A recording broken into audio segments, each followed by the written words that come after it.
공공기관이 보유한 데이터는 아시겠지만 여러 그 민간으로부터 받은 데이터가 축적이 되어 있기 때문에 개발하고 있지 않고 국민의 알 권리 보장을 위해서 규격에 따라서 적극적으로 공개해야 된다. 이런 원칙 정도를 외부로 공개하지 않을 거라는 신뢰가 있는데.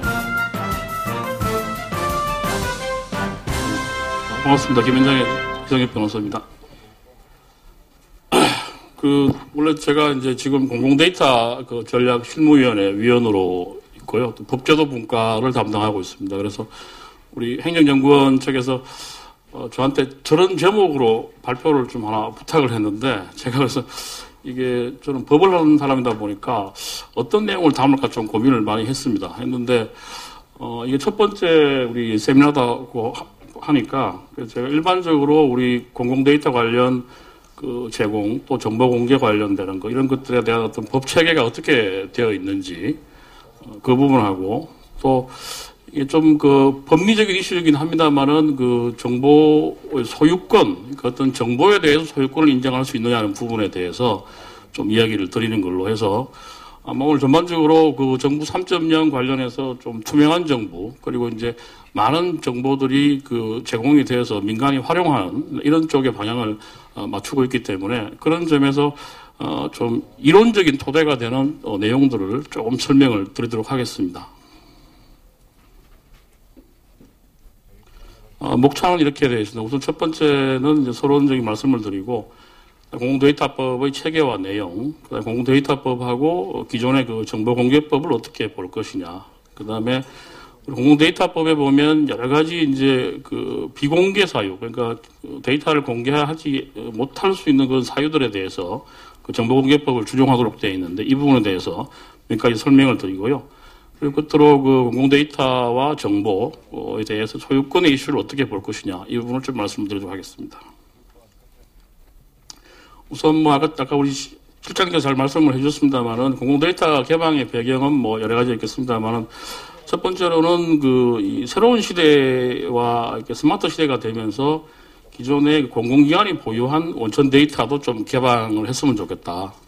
공공기관이 보유한 데이터는 아시겠지만 여러 민간으로부터 받은 데이터가 축적이 되어 있기 때문에 상당히 의미 있고 유용한 정보들이 많이 있습니다. 그래서 이 부분에 대해서 개방 요구가 좀 정비하고 있는 그런 수요 측면하고 그 다음에 두 번째로 이러한 데이터 개방을 통해서 실제로 국민들과 맞춤형 서비스를 제공하는 데 활용하는 부분 특히 실시간 교통정보나 또는 기상정보 그다음에 기타 보건복지 정보들이 실제로 개인 맞춤형으로 제공이 되는 경우에 상당한 부가가치를 열 수가 있습니다. 그 다음에 세 번째, 네 번째는 비슷한 이야기입니다만은 새로운 시대에는 생산 요소로 자본이나 노동력 이외에도 어떤 데이터가 중요해지는 시대, 데이터가 원자적 역할을 수행하는 시대가 되면서 이런 공공데이터에 대한 성장 모멘텀을 제공하는 측면에서 공공데이터에 대한 중요해지는 시기가 오고 있습니다. 그리고 최근에는 잘 아시겠지만 여러분들 스마트폰 관련해서 모바일 앱이 하나의 산업을 이루고 이러한 산업이 새로운 경제 구도를 만들어가는 그런 앱 경제가 나타나고 있는데 이런 부분에서 공공데이터가 민간에게 제공되고 개방되는 상당히 중요한 시기가 온 것이다. 이렇게 말씀드릴 수 있겠습니다. 다음 그래서 서론적으로 좀 다 말씀드릴 내용 말씀드리면 우선 오늘 제일 중요한 화두가 되고 있는 공공데이터 개방과 관련해서는 작년 10월 31일자로 이 공공데이터 제공 및 이용 활성화에 관한 법률이 시행이 되고 있습니다. 그래서 이 법은 우선 국민들의 공공데이터에 대한 이용권을 보장하고 공공데이터의 민간 활용을 통한 삶의 질 향상이나 또 국민경제 발전에 이바지하는 것을 목표로 하고 있고 아까 실장님 발표하신 것처럼 개방, 공유, 소통, 협력을 주요 가치로 하는 정부 3.0의 추진 기반이 됩니다. 그래서 종합적으로는 이 투명한 정부, 효율적인 정부, 그리고 빅데이터 활용을 통한 과학적인 정책 집행 및 맞춤형 서비스 제공을 통해 가지고 창조 발전에 기여할 것으로 이 법이 기대를 하고 있습니다. 그래서 아까 말씀드린 것처럼 이제 기존의 공공데이터법은 기존의 이제 공공기관의 정보공개에 관한 법률, 그래서 정보공개법하고 좀 유사한 내용을 담고 있습니다. 그래서 이 공공데이터법하고 이 정보공개법의 관계를 어떻게 볼 것이냐는 게 좀 연구가 필요할 것 같고요. 그 다음에 공공데이터법에 보면 비공개 사유, 데이터를 공개하지 않을 수 있는 사유를 정보공개법의 비공개 사유를 그대로 따르고 있습니다. 그래서 이 부분에 대한 해석도 좀 중요한 의미가 있고요. 특히 그 비공개 사유 중에 하나인 그 개인정보 관련해가지고 어떤 그 공공데이터의 공유를 통한 어떤 공익적인 측면하고 또 개인정보 보호를 통한 어떤 정보 주체의 권리 보장이라는 사익을 어떻게 그 조화롭게 운용할 것이냐. 그래서 아마 오늘 그 공무원분들도 많이 오신 것 같은데요. 실제로 공공데이터 개방을 함에 있어 가지고 이 비공개 사유의 해석과 관련해 가지고 실무적으로 어떻게 할 것인지가 아마 좀 실무적으로 어려움이 있지 않을까 하는 생각을 해봅니다. 그리고 공공정보를 사적으로 이용을 하는 경우에 있어 가지고 과연 이 공공데이터는 누구 것으로 볼 것이냐, 소유권의 문제, 이 권리관계에 대한 검토를 통해 가지고 과연 실제 이 공공데이터 개방 관련한 그 비용 문제는 어떻게 할 것이냐, 이런 문제도 좀 고민을 해봐야 되지 않겠느냐는 측면에서 오늘 내용을 준비를 했습니다. 우선 그 법 체계에 대해서 좀 말씀을 드리겠습니다. 그래서 법이 재밌는 게 그 원칙이라는 그 조항을 하나 신설을 해가지고 원칙에 상당한 많은 내용들이 들어가 있습니다. 그래서 이 원칙을 한번 보시면 우선은 첫 번째 보시면 그 이용권의 보편적 확대 이런 표현이 있습니다. 그래서 아까 쭉 계속 말씀드렸지만 이 법은 그 공공데이터를 좀 정부가 선도적으로 선제적으로 좀 개방을 하고 국민들은 어떤 이용권을 가지고 보편적으로 이용할 수 있게 하겠다는 그런 상당한 그 어떤 의지가 담긴 이런 법으로 보시면 되고요. 두 번째로 공공데이터 접근 이용에서 평등의 원칙이 보여서 누구나 동일하게 그 공공데이터를 이용할 수 있도록 하는 게 또 원칙으로 천명이 되어 있습니다. 그 다음에 일정한 경우를 제외하고는 접근 제한이나 차단 조치를 하지 못하도록 하는 이런 내용이 있고요. 그 다음에 네 번째가 재밌는데 공공데이터를 영리적 목적으로 이용하는 것을 제한하는 걸 금지한다. 그래서 이 법의 취지는 공공데이터를 내가 어떤 사업 목적, 비즈니스 목적으로 이용하는 것을 좀 장려하는 쪽으로 이렇게 보시면 되겠습니다. 그래서 뒷부분 언급이 나오면 공공데이터를 통해서 어떤 산업 활성화, 또 창업 뭐 이런 쪽에 포커스를 맞추고 있는 게 이 법의 내용이 되겠습니다. 그 다음에 마지막으로 나와 있는 게 이제 이용자의 의무인데요. 윗부분에 이제 4개는 공공기관의 의무라고 보시면 되고, 이용자의 의무는 국가안전보장 등 공익이라든가 또는 타인의 권리 같은 걸 침해하지 않도록 그 법이나 이용 조건을 준수하도록 이렇게 규정이 되어 있습니다. 그 다음에 그 제공 대상과 절차에 대해서 좀 말씀을 드리면, 공공기관의 자격은 해당 공공기관이 보유, 관리하는 공공데이터를 국민에게 제공해야 됩니다. 그래서 다만 제외되는 게 보시면 그 공공기관의 정보공개에 관한 법이요. 아까 정보공개법 구조에 따른 비공개 대상 정보, 그다음에 저작권법 및 그 밖의 다른 법령에서 보호하고 있는 제3자의 권리가 포함된 것으로 해당 법령에 따른 정당한 이용 허락을 받지 아니하는 정보. 첫 번째는 그 정보공개법에 따른 비공개 대상 정보이고, 두 번째는 다른 법령 등에 의해서 제3자의 권리가 설정되어 있는 경우에 이용 허락 없이는 그 공개하지 못하도록 이렇게 되어 있습니다. 그래서 이 법 조항을 해석하는 데 있어 가지고 제가 보기에는 이거 원칙적으로는 허용하고 예외적으로 금지하는 방식. 그래서 공공데이터의 공유 활용 가능성을 최대화하려는 그런 의지가 담긴 이렇게 내용으로 이해를 하시면 될 것 같습니다. 그다음에 공공데이터를 이용하고자 하는 자는 그 공표된 제공 대상 공공데이터의 경우에는 그 목록에 대해서는 포털 등에서 제공받을 수 있도록 이렇게 되어 있고, 제공 대상 공공데이터 목록에 포함되지 않은 그 정보에 대해서는 별도의 신청을 하도록. 그래서 이 법 체계는 그 우선은 공공기관들이 어떤 공공데이터를 제공할 것인지에 대해 사전에 목록을 공표하고 그 목록에서 그냥 다운받아서 보면 되는 거고요. 그 목록에 자기가 원하는 정보가 없으면 별도의 신청을 통해서 이렇게 해결하도록 그런 방식을 선택을 하고 있습니다. 그래서 공공데이터법은 좀 알 권리라는 차원을 넘어가지고 민간의 활용 가능성을 보장하는 데 초점을 맞추고 있다 이렇게 이해가 되고요. 그래서 공공데이터 제공은 원칙적으로 기계 판독이 가능한 형태로 접근할 수 있도록 한다는 것을 의미하고, 그 외에도 이 법에 보면 공공데이터의 품질 관리, 또 표준화, 그다음에 제공 기반 구축 등 여러 가지 공공데이터의 이용 활성화를 위한 정부의 노력을 규정을 하고 있습니다. 그래서 지금 공공데이터법과 정보공개법을 좀 비교를 한번 해봤습니다. 그래서 첫 번째 대상을 보면 공공데이터법은 광 또는 전자적 방식으로 처리된 자료 이런 표현이 있습니다. 정보공개법은 보면 직무상 작성, 취득, 관리하고 있는 문서, 전자문서 포함해서 도면, 사진 등. 그래서 그 차이는 보면 광 또는 전자적 방식에 국한된 것이 공공데이터의 대상이다 이렇게 보시면 되고요. 정보공개법은 그걸 포함해서 그냥 하드카피 같은 거 다 포함하는 걸로 이렇게 이해를 하시면 될 것 같습니다. 그 다음에 어떤 행위를 보면 기계 판독이 가능한 형태의 공공데이터 이렇게 되어 있고요. 공공데이터법은. 정보공개법은 일단 그냥 사본 또는 복제물을 열람 제공할 수 있도록 되어 있고 또 정통이 망으로도 제공할 수 있게 되어 있어서 이 경우도 보면 대상하고 행위가 좀 전자적 처리 방식으로 국한되어 있는 것에서 공공데이터법의 특성이 있다고 이렇게 이해를 하시면 될 것 같습니다. 원칙은 아까 말씀드린 것처럼 공공데이터법은 여러 가지 이용권 보편적 확대 등의 원칙들을 규정을 하고 있는데 정보공개법은 특별히 그러한 원칙은 규정하고 있지 않고 국민의 알 권리 보장을 위해서 이 법에 따라서 적극적으로 공개해야 된다 이런 원칙 정도를 천명을 하고 있습니다.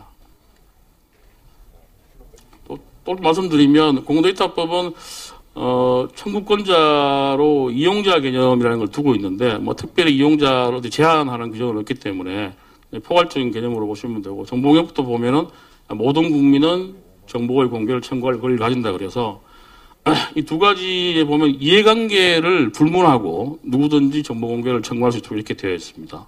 사실은 이 정부가 가지고 있는 어떤 정보에 대한 이해관계가 있는 사람만이 사실은 원칙적으로 공개를 청구하고 그걸 가지고 또 다른 이용을 하는 게 맞는데 우리 법은 하여튼 그 이해관계가 없더라도 누구라도 정보 공개를 청구할 수 있도록 이렇게 되어 있죠. 그래서 상당히 광범위하게 사실은 정보 공개나 공개 제공을 할 수 있도록 하고 있는 그런 아주 특별한 법제라고 이해를 하시면 될 것 같습니다.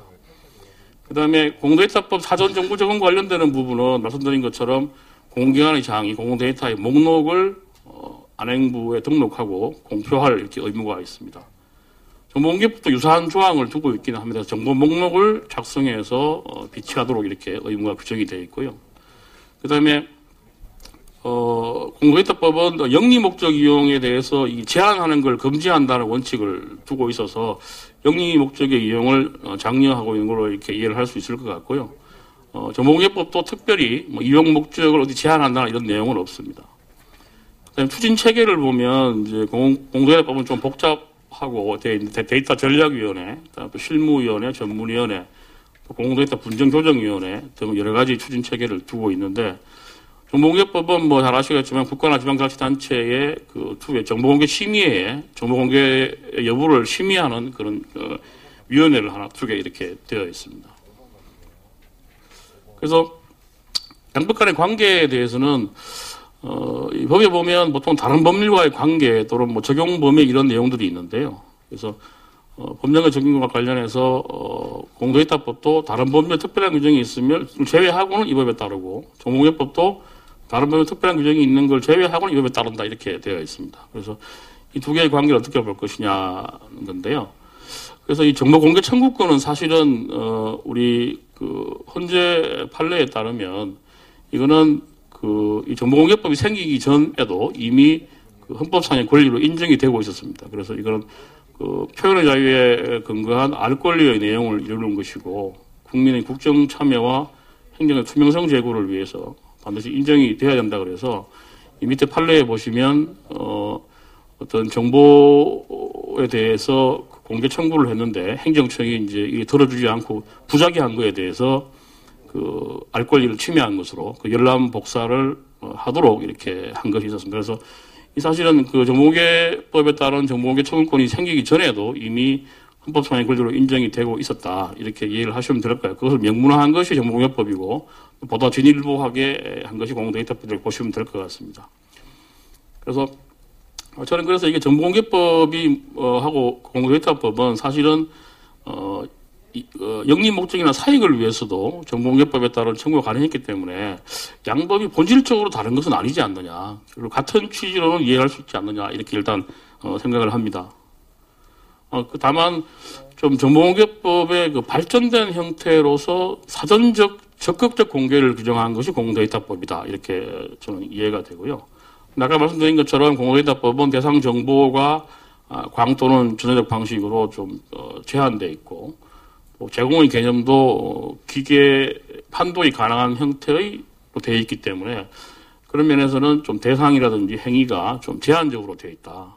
그래서 제공 대상도 이렇게 제한되고 또 공개 행위 자체도 좀 제한되기 때문에 결국은 공공데이터법은 정보공개법의 특별법으로 볼 수 있지 않느냐. 그래서 일반법과 특별법의 관계는 잘 아시겠지만 특별법 우선적으로 적용이 되고 특별법의 적용이 없는 영역에 대해서 일반법이 적용이 되기 때문에 우선은 공공데이터법이 우선적으로 적용되는 것으로 이해할 수 있을 것 같습니다. 근데 그래서 이제 보시면 아까 말씀드린 것처럼 이제 미리 공표된 그 목록이 없는 데이터에 대해서는 이용자가 신청을 해야 되지 않습니까? 그리고 뭐 전자적 자료 처리, 광이나 전자적 자료 처리에 대해서는 사실은 이 정보공개법, 공공데이터법이 겹치게 됩니다. 그래서 이런 경우는 결국 특별법 우선 원칙에 따라서 공공데이터법이 우선적으로 적용되는 것으로 이렇게 이해할 수 있을 것 같습니다.